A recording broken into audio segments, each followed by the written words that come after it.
Hi guys, James at Rampant Lion Reviews again for you today with another beer review. For this one we have a review that I think is a little bit special. This is going to be another first for you here on Rampant Lion Reviews, and I still think that it's cool that I'm coming across random things like this and able to do these firsts for you after 1900 beer reviews. So for the very first time we are going to go to Greenland and we're having a taste of my very first Greenlandic beer. So this one comes to you from a little place called Narsaaq in the south of the country, and it comes from the Qajaq Brewery. This one is their Dunkel and it comes in at 5% ABV. Now if you've watched the channel before you will know that I absolutely love German Dunkel beers. My whole love of craft beer began with the Bamberg Rauch beer, Spezial and Schlenkerla to be specific, but when I went over to live in Germany to study in Heidelberg I really got acquainted with the Dunkels, the Doppelbocks and the Helles, basically the German lagers, and I still stand by the fact that these beers are very kind of underrated, if you like. They're often overlooked in favour of the IPAs these days by most breweries, and this brewery generally seem to be specialised in German styles of beer, but they do have a few different ales and things like that as well. But really random to come across a Greenlandic Dunkel of all things, and the way that I got a hold of this beer was actually quite random as well. So my friend Alan, who I used to live with here in Sweden, he now lives over in Copenhagen, and he said to me before he came over to visit, "Do you want me to go and pick up a few beers for you from your beer shop?" Meaning Kiosk, of course. And I said to him, yeah, why not? That would be great. So I had a little look through the website, and of course you're getting the usual things, Danish things that I pick up, the Gammas, the Dry and Bitters, the Amar Brewkus and all of these kind of things. But I came across Qajaq Brewery, and I just thought, I don't recognise that name. So I went into the profile of the beer and had a little look at it, and it said Greenland, and of course I'm thinking, when else are you going to come across Greenlandic beer? So I said, you know, go and ask them if they have any of these left, and he did. And it turned out I was expecting maybe to be lucky and get one bottle, but he came back with 3 different beers from this brewery. So in the next couple of videos you will see the Kolsch and the Doppelbock reviewed as well. But really cool to come across my first Greenlandic beer, and I really hope that you guys enjoy my take on this one. You know, big thank you to Alan for making this review possible, and also kudos to Kiosk for getting something this random in their shop. Of course, I mean, I'd love to try some more beers from the Faroe Islands. Finnish beer is still very difficult to get as well, and of course Greenlandic beer, I thought I was going to have to go to Greenland to get a hold of some of these, and a trip to Greenland is something that I've wanted to do for quite a long time. So hopefully in the next 5 years or so, when life settles back down a little bit, I can get up there. I've been to Iceland and it was beautiful, so Greenland and the Faroe Islands of course are firmly on the list of my travel plans, if you like. But cool to come across my first Greenlandic beer, and I hope that you guys enjoy my take on this one, and do, you know, give me a shout if you actually are watching this review in Greenland. That would be very cool to hear from you guys. But anyway, as is usual with my reviews then, I'll tell you a little bit about the brewery before we taste the beer. If you want to get straight to the tasting, just fast forward. All the usual links are in the description below. That's the brewery website, the link to my future reviews that I'll do for you from Qajaq Brewery. Very first time I'm trying one of their beers, as I mentioned, but you will see 2 relatively soon. Hopefully we can add more to that list over the next few months and years and things like that as well. But there's all the usual social media down there. If you want to see more beer reviews, do please consider subscribing to the channel. The whole channel of course has a geography based tagging system, so you can go into the home page and search for beer based on country, city, state, county, prefecture, whatever it is you're interested in. Do check out the playlists of beers from different countries. I will make one for the Greenlandic beers that I'll review for you, and hopefully I can add to that over the next couple of years. I know there's about 4 or 5 little craft breweries up in Greenland, and hopefully those can be reviewed on the channel, as I said. And as always, please do get in touch and let me know some of the other beers and breweries that you guys would like to see me review. It's always great to hear from you guys that are watching the videos, and the support that you show the channel is hugely appreciated. So anyway, on to my brewery notes then, to tell you a little bit about the Qajaq Brewery, and I will apologise in advance for any bad Greenlandic pronunciations here. So Qajaq Brewery, as I mentioned to you earlier, are based in a little place called Narsaaq in southern Greenland, which you can find just kind of in the Tuneljarvik fjord. And this has a population of around 1,500 people, which makes it the 9th largest town in Greenland. I believe it's somewhere in the region of about 50 or maybe even 60,000 people that live in Greenland these days. But the name of this town comes from the local Kalaallisut language, and it means plain, because this, if you look at pictures of this town, it simply just sits on this really nice kind of open plain meadow sort of thing. And yeah, it's a interesting looking place actually. It seems very rural. All the houses are very spaced out, and you know, you've got these big icy kind of mountains around you. It's a really very picturesque place. It doesn't look too dissimilar from Iceland. We drove all the way around Iceland in 2014, and that was pretty special, but Greenland, as I say, is still firmly on the list. But the company itself, the Qajaq Brewery, was founded back in 2015, and it's owned by Kati and Frederick Nielsen. One of them is Greenlandic, one of them is Icelandic, but they also own the local hotel. The local brewery was struggling and it was going to close down, and so Frederick decided that he wanted to buy it and revive it. The previous brewery company was simply called the Greenland Brewhouse, and this was founded back in December of 2004, and they pioneered the idea of using water from icebergs to brew their beers, and they were in existence until 2008 when they filed for bankruptcy. Much of the beer in Greenland in the early days was Tuborg and Carlsberg from Denmark. It was just imported stuff, and so the Qajaq Brewery really had to be very patient to help kind of implant the idea of drinking local beer and create a beer culture in the country, and you know, they've done that very successfully from what I gather over the last couple of years. The current head brewer at the company is Isak Milosavljevic, who comes from America. And they've also got a German assistant brewer apparently, but I couldn't find out what his name was. All of the beers that these guys produce are done using glacier water. There is a video on YouTube of them. It was with a Brit abroad, and they went out and fished out some of the glacial water to use in their beers. And as of 2019, they've produced 11 different types of beer. Most of them are kind of German-style lagers and stuff like this. There's a few ales and stuff in there as well, and there's 5 beers in their core range. Interestingly, they do have a tap room at the brewery as well, so who knows, maybe I can even go and film a little out-and-about video for you in Narsaaq at some point. That would be really quite cool. It'd be awesome to go up to Greenland, as I say, and just, you know, explore for like 2 or 3 weeks and meet the local people and stuff like this. Apparently the Greenlandic folk are or the Greenlanders, I don't know what's right to call them, but apparently they are very, very friendly. And it'd be cool to learn a little bit about their language as well, because I know the Greenlanders, the ethnic Greenlanders, are kind of, they are the same, I guess you can say the same genetic family, if you like, as the Inuits in northern Canada and stuff like this. But there's quite a few sort of white European people up there, and obviously they come from other parts of Scandinavia, mainly Denmark, because Greenland as a country, it's essentially independent, but I think it's still part of the Kingdom of Denmark. The Danish are responsible militarily for Greenland these days, but they do have a very kind of autonomous government. There has been talk of Greenland actually becoming an independent state, which would be a kind of interesting development actually, but of course, you know, there was that whole thing about Trump wanting to buy Greenland, and Denmark just told him, no, get lost, you're not buying it. So yeah, a very pretty country by the looks of it. I had a little look at some other Greenland pictures when I was researching this brewery, but that was all I was really able to find out about them. I did write to them and ask them a few more questions and things, but unfortunately they didn't get back to me, probably just very busy. But yeah, as I say, very cool to review my first Greenlandic beer for you. If you want to learn more about the brewery, you can check out the brewery website in the description below. You can follow them on Facebook and Instagram to keep up to date with all the latest goings on, and of course if you're interested in the different beers, you can check out the Rate Beer and Untappd pages to have a little look at those. But yeah, let's get on and actually have a taste of this beer then and just see how we get on with it. So yeah, as you can see, there's some of the Greenlandic coos sitting up there, very, very fluffy, because obviously it's very cold up there for most of the year. It says on the side here, for independent Greenlanders, brewed with ancient glacial water from the ice cap, Qajaq beer strives to produce a Greenlandic product of utmost quality and authenticity. Qajaq beer is locally produced, which eliminates the import of outside corporate products that drain the island's domestic economy. Local support for this brewery is essential for the success of this Greenlandic-owned company, and we want to thank all the people of all nations who choose to support local brands and products. As always, we ask you to drink responsibly and be merry. And it also says Suna Aju, Naju, which I'm guessing is that local what was it, Kalaallisut language. I'm not sure, you know, there is an official language called Greenlandic, which I'm guessing it will have some sort of Danish in it, and probably a mix of some of the local Inuit languages and stuff like this. But yeah, I'm not sure exactly what that means, but I guess maybe Naju means cheers. We'll need to see. But yeah, as you can see, plain black bottle cap on this one,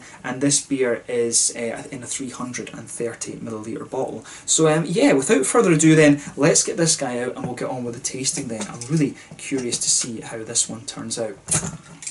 So yeah, a little bit of smoke on the opening and we'll get it out and into the glass. Once again, a huge thank you to my friend Alan for bringing this beer over to Sweden from Copenhagen with him. And yeah, as I say, I don't think it's very common to review Greenlandic beers. This one is probably the first ever Greenlandic beer review for you on the internet. But yeah, as you can see, and as you would expect from a Dunkel beer, if I hold this one up to the light, it's poured a lovely sort of chestnutty colour. These beers, some of them can be a little bit more mahogany. This one is kind of mahogany, but I would say it's more of a sort of chestnutty colour. There's a solid quarter finger of a frothy, I would say kind of fawn-coloured head on this one. It is actually pretty clear. It does have a little degree of haze to it, but it is pretty damn clear. And I mean, when it's made with glacial water, that's not really surprising at all, actually. But I can tell you the aroma coming off of this beer is very, very attractive. But if I stick my fingers behind the glass,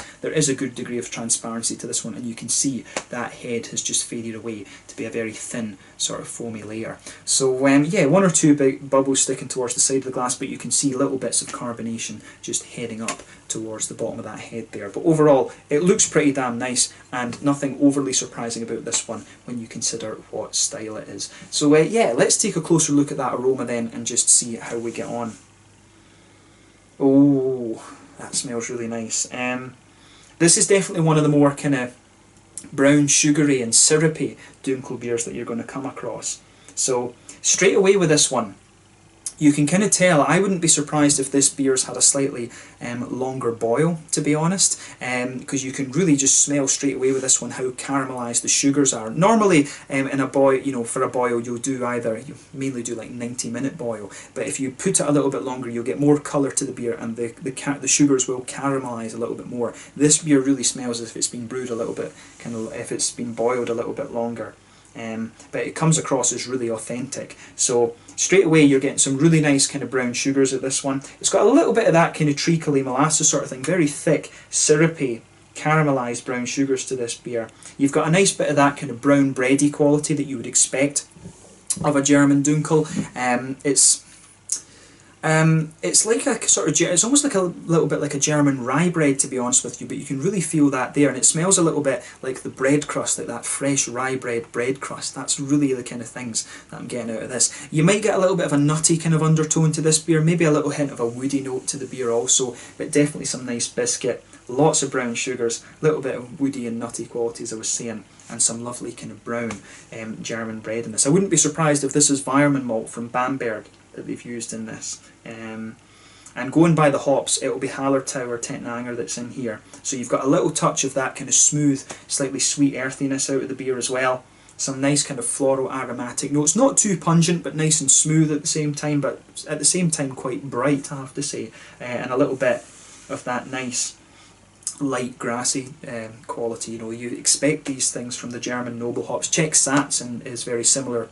Styrian Goldings from Slovenia, and I guess Lubelski from Poland. They've all got kind of similar profiles, but the German floral character is very, very distinctive. This beer really does smell very, very authentic, and as I mentioned earlier, this is a style of beer that I really, really like, and this is one of the most authentic Dunkel aromas that I've had from a non-German Dunkel, so keep that in mind. The other one that comes to mind, of course, is the one that I had from Abeltoft Brewery in Denmark. And this one really is not far away from that at all. But yeah, on the fruity side of things then, a little bit of a blackberry-ish, black curranty quality to the beer. It's got a little bit of a light kind of figgy note as well, so just that little bit of kind of red fruity quality in there. To be honest with you, going by the fruits that are coming out of this beer, I wouldn't be surprised if there's a bit of Northern Brewer in here along with the Hallertau and the Tettnanger. That's a very popular hop to use in Doppelbock, and this beer does have a little bit of that almost Doppelbocky kind of fruitiness to it actually, so I wouldn't be surprised if it is Northern Brewer that they've used in this particular beer. So yeah, take a little bit of time and just enjoy the aroma of the beer before you get stuck into it, but we're going to have a taste of this one now and see how we go on. This is definitely one of the most authentic smelling German Dunkels that you're going to find that isn't actually from Germany. So yeah, this one is the Dunkel from Qajaq Beer in Narsaaq in southern Greenland. A huge thank you to Alan once again for making this review possible, and kudos to Kiosk for having something this random in their assortment, if you like. So let's get stuck into this one. Slanja, Skål, Kaju, if that is indeed cheers in Greenlandic. Cheers.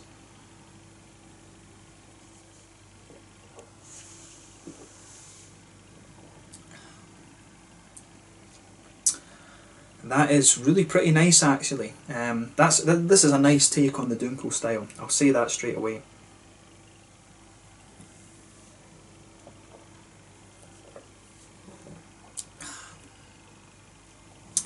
the thing you're going to notice about this beer straight away is that it feels so clean. And I would say it's interesting because initially you're just like, oh, it's very light and very drinkable. It takes the flavour a little bit of time to come out in this beer because of just how clean that water is. I mean, this beer for me, initially it doesn't taste quite like a Dunkel, but in the aftertaste you really get you really start to get these flavours pushing their way out. So just be aware of how clean this beer feels. But I mean, I'm rather sensitive to that, being Scottish of course, because we're used to having very, very pure water. I've said the same about the Icelandic beers and some of the ones from North Sweden and Norwegian beers as well, and the Icelandic beers. Those you can really just taste how pure the water is, and you know, this one probably even goes above them, to be honest with you.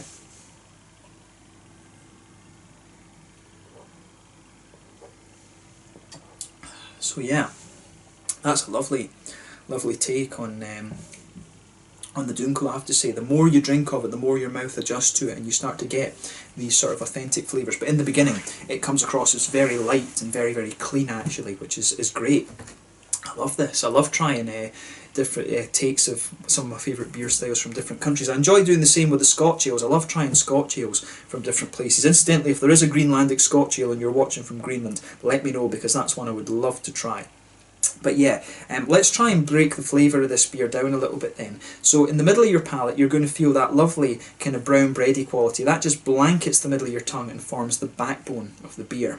On top of that, if you move into the centre of your palate, you can really feel those sort of very toasty, caramelised brown sugars. And as you move further out from the centre of your palate, it's got a really nice kind of biscuity quality to it as well. You can feel some woody and nutty undertones. If you go to the very centre of your palate and then move forward, you've got a nice kind of nutty quality to the beer as well, which is great. And then if you go to the front corners of your palate and move in a little touch, that's where you'll get the kind of woody undertones from this one as well. This is a lovely take on the Dunkel, and it really does grow on you the more and more that you drink of it.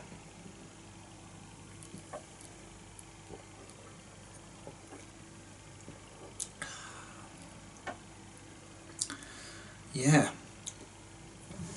it's nice. I mean, you do get a little bit more of that.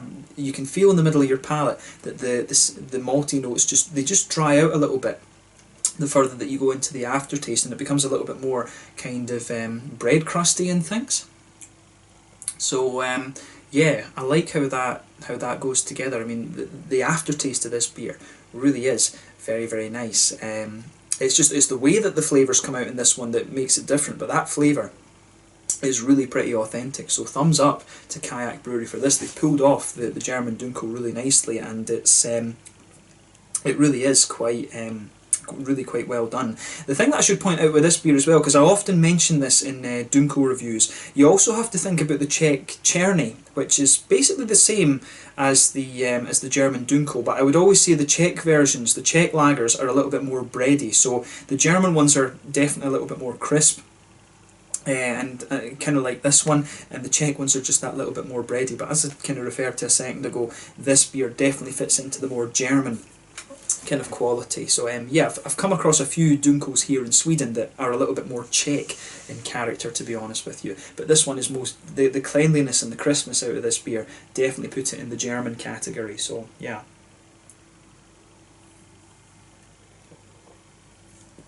Hoppy side of things then. So back corners of the tongue, you can pick up a little teeny bit of earthiness, and it's that typical noble, smooth earthiness, almost slightly sweet actually. That builds a good bridge between the kind of bready notes, the bread crusty notes, and the hoppy side of the beer. So as you come further forward along the sides of the tongue, the earthiness just smooths out a little bit.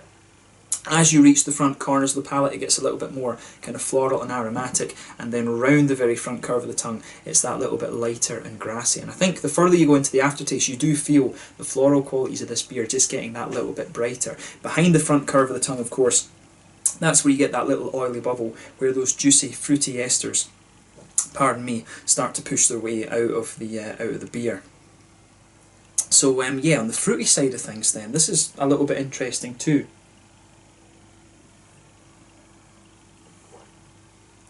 So when you take this beer in, you get almost a little bit of a kind of raisiny sharpness, but then you can feel as the sort of front part of your tongue just sort of moistens up a little bit, it does lean a little bit more towards the kind of figgy side of things, and then further into the aftertaste you start to get a little touch of a blackberry, blackcurranty kind of quality with the beer. So yeah, the fruity side of this beer is very typical of the style, and to be honest with you, it's the thing with Dunkels is you don't expect these beers really to do anything surprising, because the difficulty in brewing this is actually getting it right. But Qajaq have really done a very, very solid job of this one, and this makes me very curious to see how the Kulsch and the Doppelbock have turned out, because if they can do a Dunkel this well, that's a very good sign that they've got a quality brewer in there. So, you know, kudos. I take my hat off to Qajaq for this one. It's quite hard to impress me with this style because of how much I like it, but Qajaq have pulled off this one. It's very authentic, this, so if you like this style and you want to try something a little bit unusual, you know, this is definitely a beer for you. But yeah, in terms of the mouthfeel then, this beer, it's definitely light-bodied. The carbonation is very smooth in this. The mouthfeel overall, it does have a degree of oiliness to it, but it comes across as very wet and very clean. Again, this is just due to the quality of the water, I would say.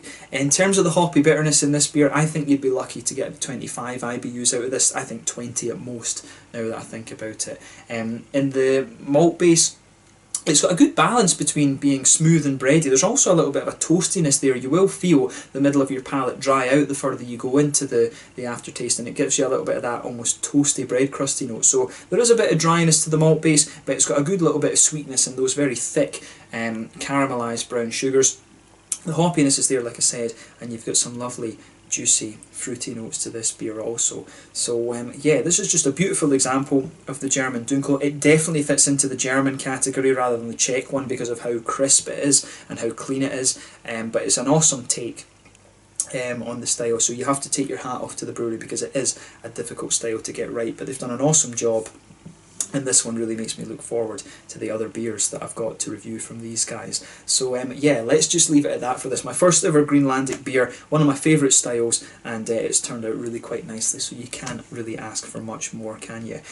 So yeah, let's leave it at that. This one is the Dunkel, coming in at 5% ABV, from Qajaq Brewery in Narsaaq in southern Greenland. A huge thank you again to Alan for making this review possible. Kudos to Shiosk for actually getting a hold of these beers, and I hope that you guys watching have really enjoyed it as well. Like I said, if you are watching from Greenland, let me know your own thoughts on this beer, and let me know what your favourite Greenlandic breweries are as well. It's always cool to hear from people from different countries. I really hope I can get up there and visit, but you do have 2 more Greenlandic reviews to look forward to over the coming weeks. So yeah, thank you again for watching. Make sure you check out my social media. Let me know your own thoughts on this beer. Let me know your favourite beers from Qajaq Brewery and Greenland as well, and I'll catch you guys very soon. This one is the Dunkel at 5% ABV from Qajaq Brewery in Narsaaq, southern Greenland. Let's leave it at that. Slàinte, pardon me, slàinte, skål, cheers, getting a little bit of gas from the beer. Skål.